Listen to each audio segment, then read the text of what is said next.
Hello, everyone. Welcome back again to another week of our online class.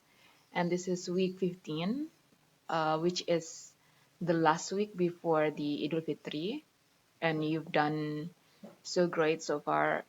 Thank you for cooperating and doing all your best during this very difficult time. Sudah mau masuk ke Idul Fitri ya, artinya ini adalah minggu terakhir sebelum kita libur Lebaran ya. Nah, kemudian yang saya ingin katakan adalah what I want to say is that this is going to be the last materials for this semester. Jadi ini adalah materi terakhir di semester ini. Kalau ini kelasnya kelas face to face, mungkin ini bukan materi terakhir. But because this is online class and I don't think there will be enough opportunity for me to teach another materials. Jadi ini adalah materi terakhir yang bisa saya sampaikan. Dan kemudian minggu lalu juga sudah diberikan informasi bahwa akan ada PKK atau semacam kegiatan setelah Lebaran dan kemungkinan besar akan menyita waktu, and that's why nanti akan saya jelaskan lebih rinci lagi bagaimana prosedur absensi untuk minggu ke-16 dan 17. Sebisa mungkin saya atur agar tidak conflicting with your event ya. Jadi tidak konflik dengan event yang ada di kampus B. Saya akan jelaskan nanti di belakang-belakang ketika sudah ada di poin tugas ya. Okay, so this week we're going to talk about hygiene and personal care. Okay, so hygiene, if we talk about hygiene, it means, cleanliness, how we take care about ourselves, shower, bath, and anything that we make everything clean, ourselves, our body, our rooms, or, any places or anywhere to keep it away from bacteria, maybe from viruses gitu ya. Jadi intinya kita ngebahas itu. Tapi mungkin kalau di sini hygiene-nya kita lebih fokus, we're gonna be focusing on talk about hygiene on at hospital, or maybe the spread of infections that maybe is very relevant for today. Sangat relevan untuk yang sekarang karena kita lagi ada di masa-masa pandemi di mana ada penyebaran infeksi virus begitu ya. Terus kemudian di sini juga ada banyak sekali inspection report, completing a pathology lab report. This is not going to be discussed everything in this, won't be discussed. Tapi ada beberapa yang akan kita bicarakan. Jadi nggak semuanya kita bahas, tapi intinya kalau kita ngebahas materi ini sebenarnya ini yang akan kita bahas ya. Oke, ada juga personal care. Jadi kalau udah bahas ke dalam kebersihan, bagaimana kita menjaga diri sendiri atau menjaga pasien kita sehingga dia terbersih gitu ya. Jadi nanti ada yang terakhir ini assess and treat wounds. Jadi bagaimana melihat, menganalisa dan mengobati luka. Dan itu tugasnya perawat ya. Jadi so this is going to be very relevant for your duty as a nurse. Oke, kita lanjut. Di sini ada scrub up, test your knowledge of hygiene by doing this quiz. Jadi ini sebenarnya kuis sederhana aja. Jika kamu tinggal apa sih? What is MRSA? How do you catch MRSA? Jadi kira-kira apa sih? Do you know about that? Ya, kalau kamu tahu dan kamu bisa kerjakan aja. Ini sebenarnya kuis di depan ini biar kamu dibantu untuk mereview sedikit kira-kira maksud ini apa sih yang akan dibahas di slide ini. Jadi kamu bahas aja di rumahnya masing-masing. And then, okay, next adalah vocabulary, hygiene equipment. Match as of these items of hygiene equipment to a picture. Jadi ada gambarnya di sini, terus coba kamu cocokkan. Bin itu yang mana? Apakah G, apakah F gitu ya. Deterjen itu yang mana? Apakah D or C gitu ya. Gampang. Jadi sekarang kamu belajar vocabulary di sini. Bahasa-bahasa dari masing-masing gambar ini. And then complete the sentences with the words below. Jadi ada sentence yang seperti biasa ya, seperti di slide di materi sebelumnya. Ada kalimat yang kurang lengkap, incomplete sentences, and then there are words here yang bisa kamu pakai untuk melengkapi kalimat-kalimat ini. Jadi ada 1 to 8, and then there are contamination, antimicrobial agent, pathogen, swab, disinfectant, susceptible, resistant, spotless. Nah ini kata-kata yang mungkin kalian sering dengar ya karena sudah mau masuk ke ranah penyebaran virus. cocokkan aja. Kemudian nanti, nah di sini ada language spot. Ini mungkin agak lumayan panjang. Di sini saya jelasinnya. Match these examples with the rules. Jadi ini saya di sini language spotnya adalah obligation. Obligation itu artinya adalah kewajiban. Kalau wajib dalam bahasa Inggris itu biasanya menggunakan kata-kata ini.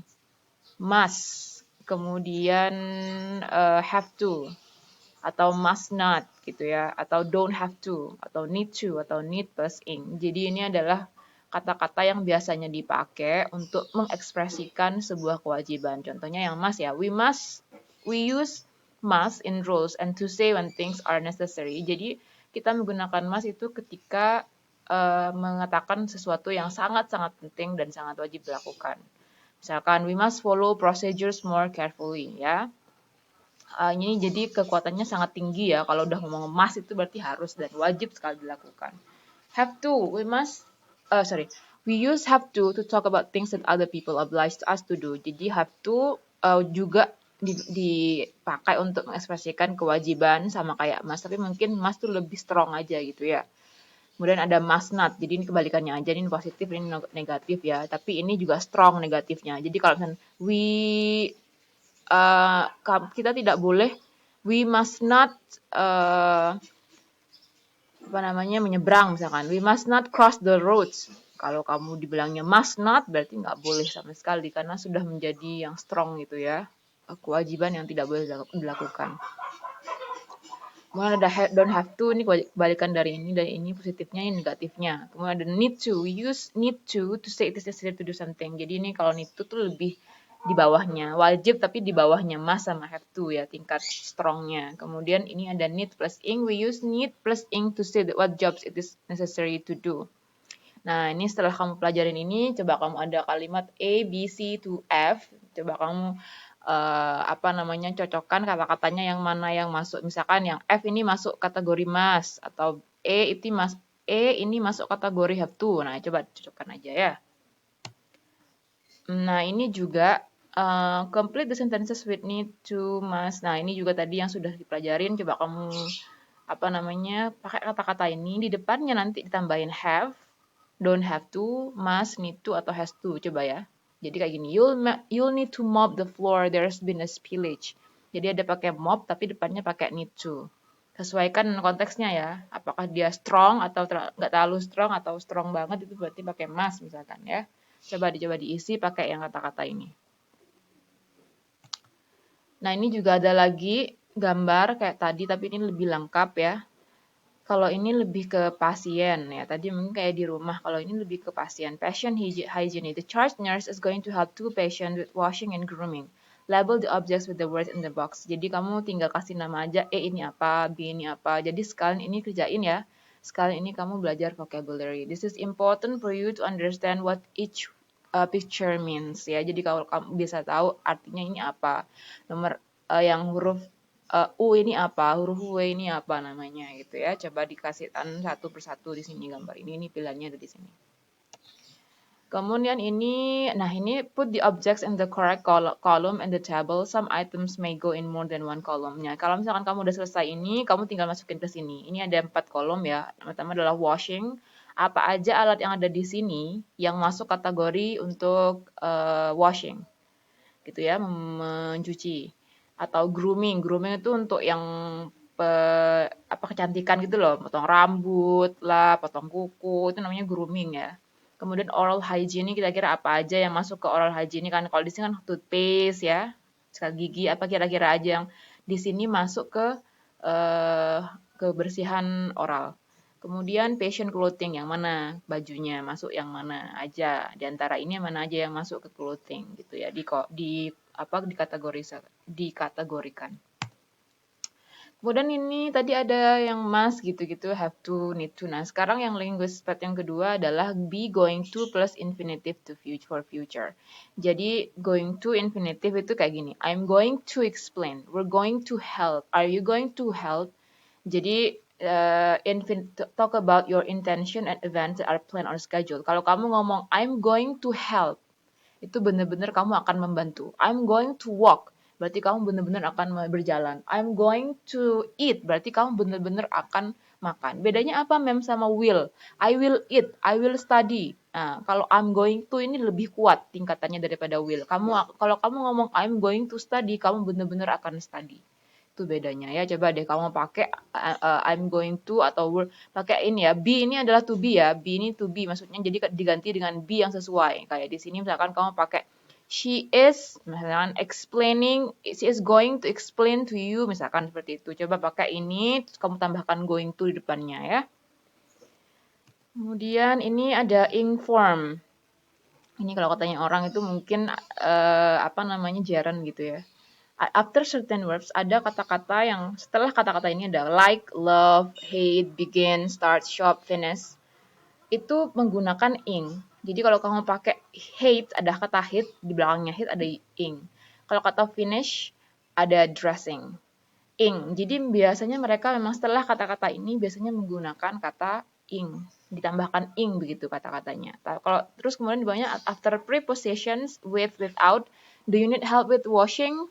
Nah, washing without itu ada ing-nya juga. Jadi apa aja kata-katanya banyak sebenarnya kata-kata yang setelah yang dipakai sebelum ini ada ing-nya gitu ya. Tapi di sini cuma disebutkan ini aja nggak apa-apa. Kamu belajarin dulu ya. Kalau di kelas mungkin saya jelaskan semuanya. Tapi ini sementara ini aja dulu yang belajarin. Like, love, hate, begin ini ya. Coba kamu kerjakan yang di bawahnya menggunakan ini terus ada ing-nya gitu. Nah ini sebenarnya ada listeningnya, cuma nggak apa-apa nggak usah di listening, kamu asumsikan aja kira-kira yang mana duluannya. Ini in order aja sih, yang mana yang pertama, apakah A, apakah B, terus yang kedua yang mana itu. Jadi urutkan aja berdasarkan yang mana yang urutan yang benar ya. Ini dalam wound management, memanage luka.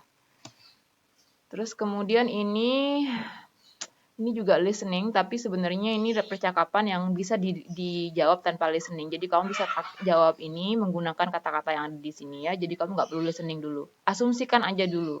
Karena walaupun saya punya audionya, takutnya saya nggak bisa di play ketika saya taruh di sini kan audionya nempel di saya ya. Coba aja diasumsikan aja jawabannya apa melalui informasi yang ada di percakapan ini. And then this is a chart. Jadi this is example of wound assessment and treatment chart. Kamu nggak perlu ngapa-ngapain. Ini saya cuma ngasih info aja kalau ini adalah contoh dari wound assessment and treatment chart. Sebenarnya ini kalau di kelas saya suruh kerjakan, tapi karena ini online kamu nggak perlu ngerjakan. Kamu cukup pelajari aja. Oh kayak gini bentuknya wound assessment and treatment chart gitu ya. So this is like the wound assessment and treatment chart. Ini kalau speaking ya setelah kamu bisa kerjakan ini atau enggak. Kalau kamu mau kerjakan silakan aja ikutin 1, 2, 3, 4 ini. Kalau enggak juga nggak ada apa-apa, di skip juga nggak apa-apa. Ini sebenarnya latihan speaking aja sih. Introducing yourself, jadi kayak kamu dengan pasienmu. Nah ini ada prevent the spread of disease. Ini reading aja, kamu baca, kamu jawab pertanyaannya di sini. Ini juga vocabulary, kamu match words with their definition. Jadi ada kata-kata didefinisikan di sini apa di ini ya, dicocokkan. Ini juga dicek yang mana yang benar gitu ya. Ini juga dibaca. Intinya semuanya di sini kerjakan aja praktek-prakteknya. Ini juga ya dicocokkan. Nah, sekarang adalah tugasnya.